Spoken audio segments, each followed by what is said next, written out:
I was creating YouTube videos that no one was watching, and consistently no one was watching.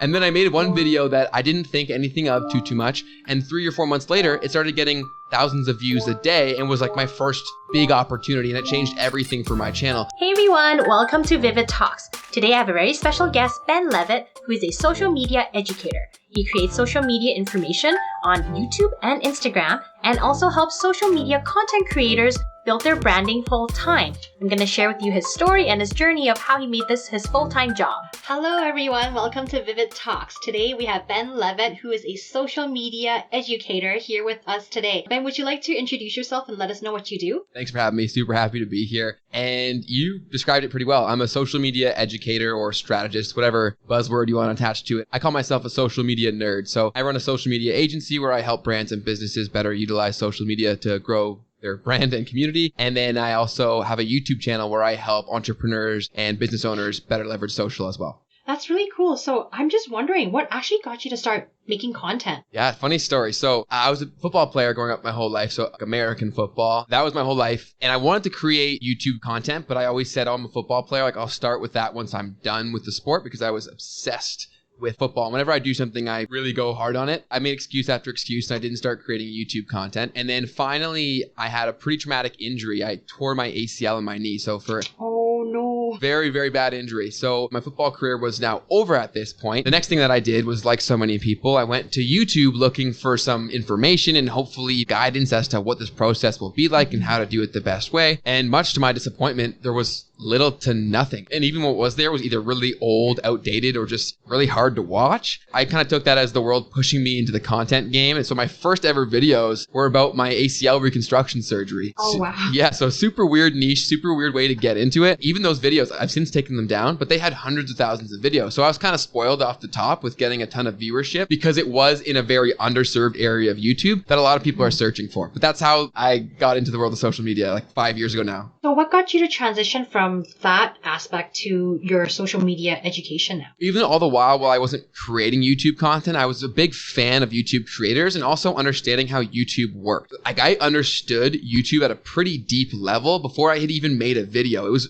really weird looking back in retrospect, like why I cared so much. But I was studying like data reports from YouTube before I had even made a YouTube video. It's very, very weird. But I guess that was the world telling me that this is what I should do. So when I was making these videos, I really wanted as many people as possible to find them. So I became really interested in how all these social media platforms worked. I found that because I was so interested in it, I was able to grasp the concepts pretty quickly. When I explained them to people who it didn't come naturally to, a lot of them kept saying, oh, it makes sense, but it didn't before you had said it like that. So I think a big point of opportunity that people should look for whenever they're going through anything is if something comes easy to you that is difficult for most, probably a really great opportunity for yourself, and you should probably run with it. And that's exactly what happened with social media. Everything just came very naturally to me, and I also enjoyed it. So I just kind of ran with it and made myself that guy. Well, that's really interesting because I've never thought of it that way. Like something you're good at can actually help teach others because you can explain it a lot easier. Mm-hmm. Who do you find is actually your typical audience watching your videos then? That's a great question because I've tried to hammer down my ideal viewer or like my avatar or whatever. There's people provide so many words about who they're trying to target. And if I had to guess, I'd say it's someone around my age, maybe a little bit older, who has wanted to do their own thing, but has felt limited in some way, shape, or form, whether it be support that they didn't have or they felt like they didn't have the tools or resources there. And I feel that since I know that it's possible to really build anything you want for yourself, especially off of the tools of social media, I kind of feel like it's my job to help people with that as much as possible,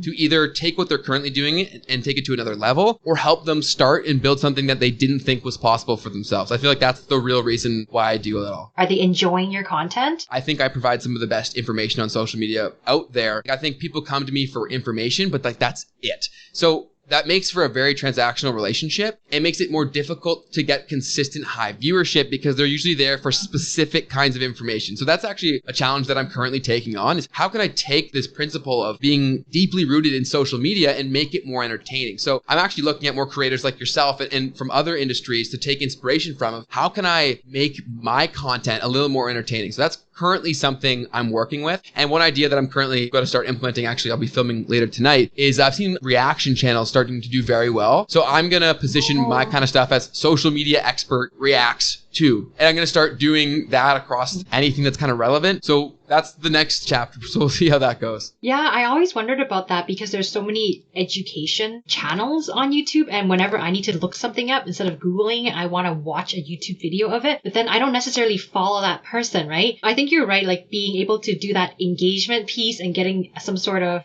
response or reaction from people would get them wanting to follow you. So I'm interested to hear how your results with that would turn out. I think the information stuff is fantastic. It helps people like right on the spot, but you're exactly right. It's the emotional connection that oftentimes leads to a lot of people following you. It's kind of difficult to create a deep connection with someone when they're just teaching you. That is something that I've tried to do more and more of as I've gone throughout YouTube, is to sprinkle in a little more of my personality or humor into there so that people can resonate with more than just the content that I'm sharing and actually be me as the creator a little bit. But that's definitely something I'm trying to build on. For sure. So then you say you're filming another video later tonight. Can you walk us through what your workflow is, like from your idea to the final product? That's something I'm actually really passionate about because I think so many people say that it's impossible to keep coming up with ideas. And because I do this professionally, I have so many ideas for myself and for clients. Like I'm constantly bumping them out. But I think that's because I've set a system up that allows for that to take place. So I think the first thing that you can do for yourself if you struggle with content ideas is have a place to dump any idea you have. The good, the bad, the ugly, have a place to put it.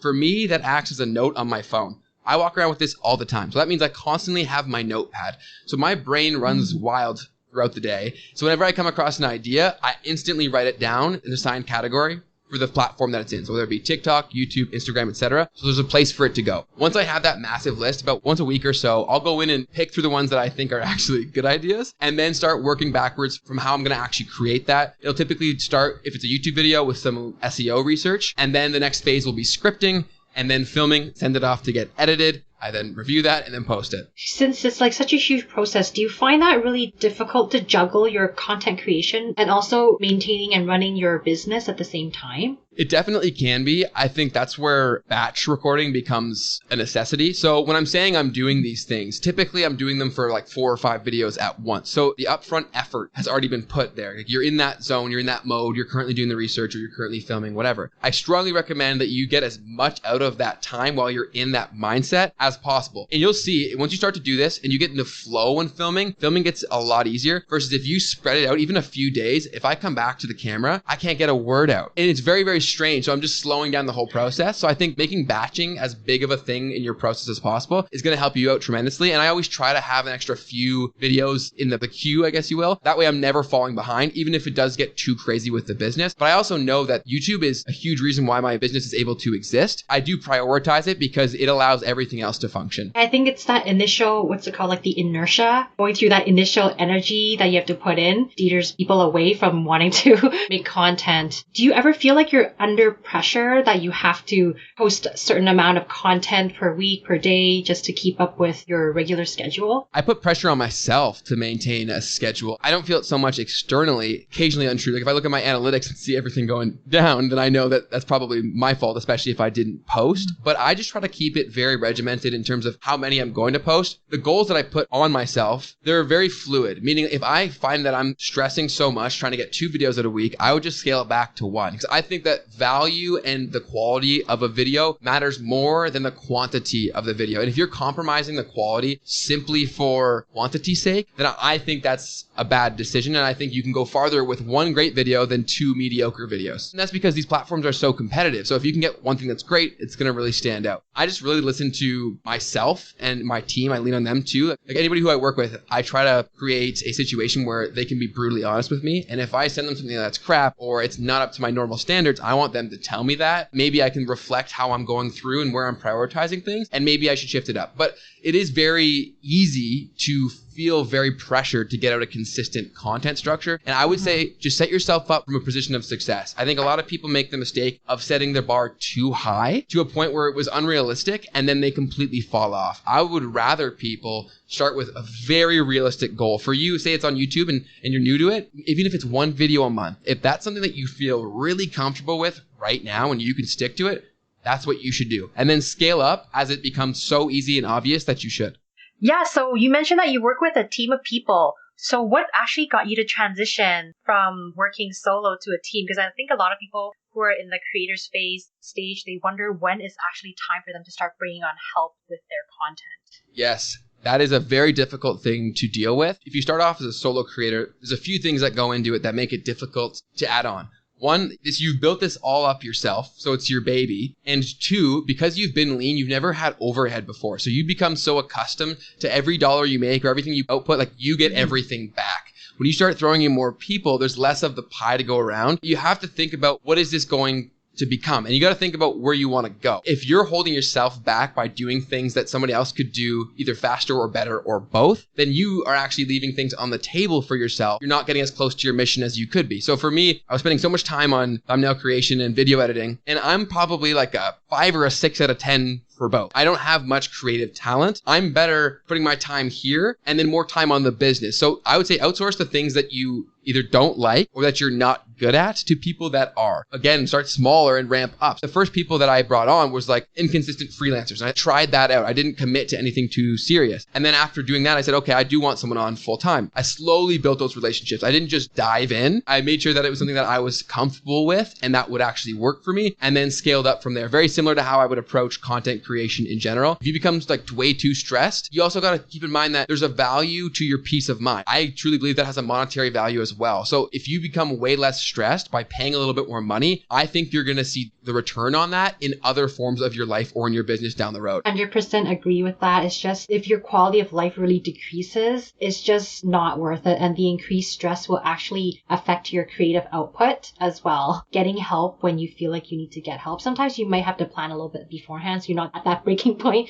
when you actually need to look for help, right? What would you say would be your proudest moment as a content creator? It's not anything in particular. I think it was the point where I started to get consistent people acknowledging that my content helped them do something that they really wanted to do. So whether that was in the form of a comment or people DMing me, I think that was one of the coolest things. It's so cool to see how connected we are today and what that can really translate into. Somebody who works for me now, I met them because they reached out to me and thanked me for my content, and then eventually rolled down the line. Now we work together and I talk to them every single day. I think that's the biggest achievement to this point, is just being able to help people in general. Even if it's one or two, that's still a pretty crazy thing. I'm in the fortunate enough position where I see that somewhat consistency. That's really, really cool for me. Yeah, being able to provide that like impact into someone's life, like positively. I think one of the reasons a lot of creators continue what they're doing. What would you say would be your biggest challenge as a creator then? I think it comes down to one of the first points we were addressing was, how can I take this to the next level? And I'm a very competitive and motivated person, and I'm always challenging myself internally. And it's difficult to not compare to other people, right? And I know that it's not a good thing, but it's difficult to not do that. And I see other people finding wins in other avenues where I'm not currently doing so. It's challenging how I can take what I'm currently doing and take it to the next level. So making the content that I already make, the similar style, making it better, and then also providing more of a well-rounded and entertaining experience. I'm obsessed with becoming a better storyteller, and I don't think I'm there yet. So that's what I'm really, really intrigued by, and I'd say I'm challenged with the most, is how can I make my social media content and the stuff that I love and I'm good at, how can I make that more applicable or relatable or approachable to more of a mass audience? I think that's the biggest challenge I'm currently dealing with. Actually, I don't know if you've heard of, it's called The Hero's Journey, and it's really based around the storytelling. Maybe look that up. I think it was from Russell Brunson. I think it's like a 5 steps to really good storytelling. He does ClickFunnels. With ClickFunnels, they want to walk you through a journey and then show you the product or the service they're offering. But in order for you to buy into that product or service, you have to understand the story,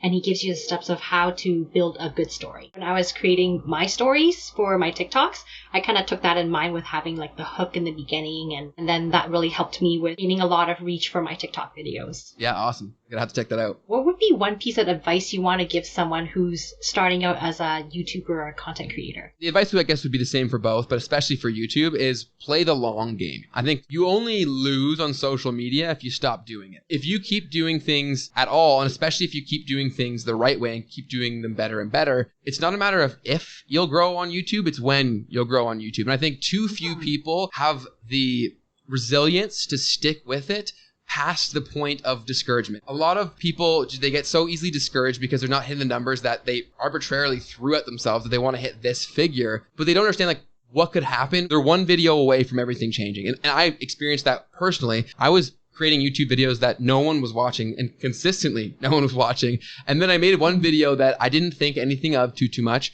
And 3 or 4 months later, it started getting thousands of views a day and was like my first big opportunity, and it changed everything for my channel. But had I not just kept making videos and kept being obsessed with the process of getting 1% better, or even 0.01% better, just slightly better, I would have never have built that for myself. And I think too few people quit before they get there. There's the graphic of 2 miners and they're both digging. And then there's the miner that quits right before he's about to hit the diamonds. And I think that's very, very true on social media. A lot of people just quit before they could actually get there. And then they never see what it could have been. Yeah, YouTube is definitely a long game, right? And you really have to truly believe in what you're doing and what you're passionate about. That's why you need to pick a topic that you love doing, or else you're going to be dragging yourself trying to make content for it. Absolutely. If you love what you're doing through and through, and you would do it if no one was paying you, you're typically going to have what it takes to be so good at that eventually, or attract enough people where you start getting paid for it. And then it's even better because you're doing something you love from the beginning. If there's something you want to start, I think the best thing you can do is just simply start in whatever capacity you have the bandwidth for right now. And if that's an Instagram account, a YouTube channel, or over on TikTok, just start with something that you can do and get some motion. Because when you get those little wins, they are game changing for you. But you can't get any win of any kind until you start doing something. So I can't stress that enough. It's just simply start, try, learn, and then continue to move forward. Yes, those are really good points. Do you want to mention where people can find you at in your YouTube and your podcast as well? Absolutely. So first of all, thank you so much for having me on here. It was a blast chopping it up. And if you're looking to get in touch with me, the best place to reach out to me personally would be on Instagram. So my handle there is just BenLeavitt_. And Leavitt is spelled Leavitt.